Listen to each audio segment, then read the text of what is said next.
Ella Rosenfeld, and I'm reporting to you for UCIRvinesports.com and Anteater TV. I'm here in the Bren Center after a really tough 4-game loss to UCLA.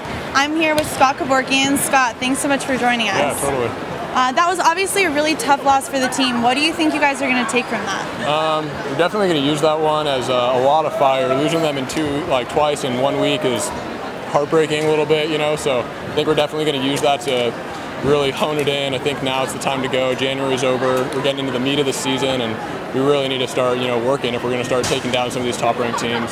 Yeah. And as you guys enter the second half of conference, what do you think you guys as a team are going to focus on to improve leading into MPSF? I think we're going to focus a lot on our side of the net. I think a lot of people look at teams and talk about how good teams are, when for me, I think a lot about what we need to do to be better. It's mostly us. It's our serve receive and our shot selection, things like that. So I think it's more of an internal game right now and figuring us out rather than figuring other teams out. Right.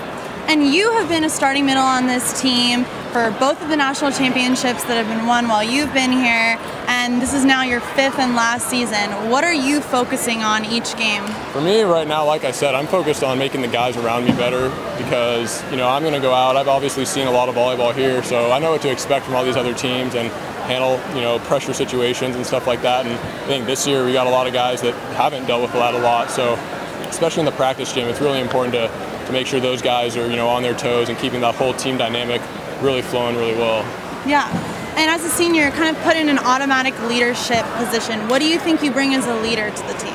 I think you said it. I mean, having a lot of experience. Like I said, I've seen a lot of battle, as we call it, and I think I bring a sense of, steadiness to the team. Not to freak out in, tough situations like tonight. I mean, you look at the score, and the scores, there's a big deficit, but always just stay, pretty steady and easy. You can come back from anything, even though unfortunately we didn't do that tonight. And you guys have had a couple tough losses this past month. What has the atmosphere been like in practice? In practice, it's definitely the kind of thing where, it's easy to take the losses a little bit because it's still early, it's January, we haven't gotten too deep into the season where it's going to kill us too bad. So, in practice, we're definitely looking at it. We're taking each game, breaking each game down, and using that to, hone our skills a little bit better each and every day. Yeah. And as a middle, your attacking's really been a valuable asset that you've brought to the team. What do you focus on? How are you kind of changing up your shots? For me, it's a lot. I've never had much of a wrist away shot, which is, hitting to my right, and I think I've had to kind of versatile that up this year because most teams know me as being a cross-body hitter. So, and I go back there with the confidence that no matter, I always want the ball, no matter where it is, even if if you can't set me, I want it. I want to be that guy that'll help my team out and side us out of any tough rotation. Right.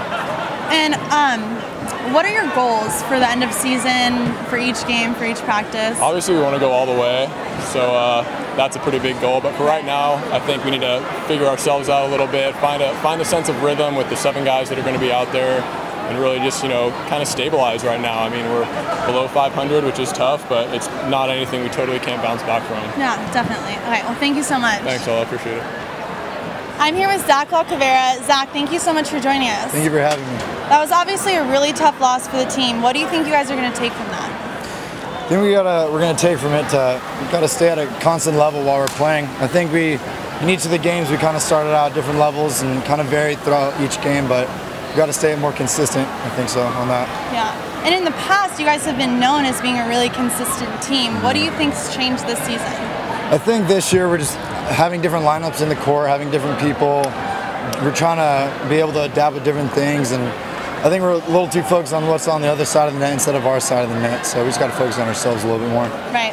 And Coach Anteater has been doing a lot with changing up the lineups. What have you been doing in practice to kind of solidify a starting role in the team? I mean, just trying to give it all I got in practice. I mean, even if I'm on the two-team side of the net, I still got to give it my all, try and push the other side, and when I am on the one side of the net, I just got to keep going and try and keep my spot right there to keep the other guys competitive. Yeah, and in the last 2 games, you've been swinging really aggressively. What has your mindset been? I just got to come into the game a little bit more free. Sometimes I would come into the game a little fearful of what could be happening, and I got to realize this is exactly what it is. It's what could happen and not what is going to happen. So just got to kind of clear my mind out and realize my ability and be able to use that on the court. Yeah, and with a lot of changes in the starting lineup, what has the atmosphere been like in practice?